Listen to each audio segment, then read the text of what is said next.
Fshetësim në Japoni mbi 470 tërmetet një pasnjëshme godasin ishullin. Më shumë se 470 tërmetet një pasnjëshme kanë goditur një zinxhir ishuish të largët në Japoninë Jugore që nga shtuna, ka thënë Agjencia Kombëtare Meteorologjike, duke i nxitur banorët të jenë vigjilent.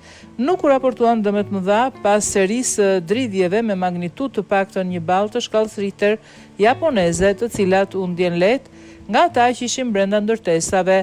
Tërmetet më të forta të regjistruara që nga shtuna ishin 2 me magnitudë 5.1, njëri të dielën dhe tjetri të martën. Agjencia Meteorologjike e Japonisë, JMA, tha në një deklaratë se kishte vëzhguar 474 tërmete rreth grupit të ishujve Tokara në jug të Kyushu, në skajin jugperëndimor të Japonisë.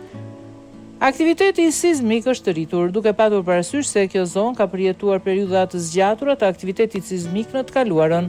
Ju lutemi të jeni vigjilent ndaj tërmeteve të forta, ka thënë agjencia.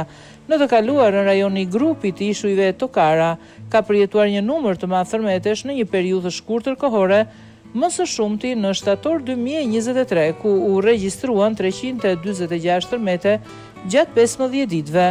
Nga 12 ishujt në grupin Tokara, 7 janë të banuar nga rreth 700 banor dhe disa prej tyre, të cilët kanë vulkane aktive, janë të arritshme me traget 2 herë në javë në një mod të mirë.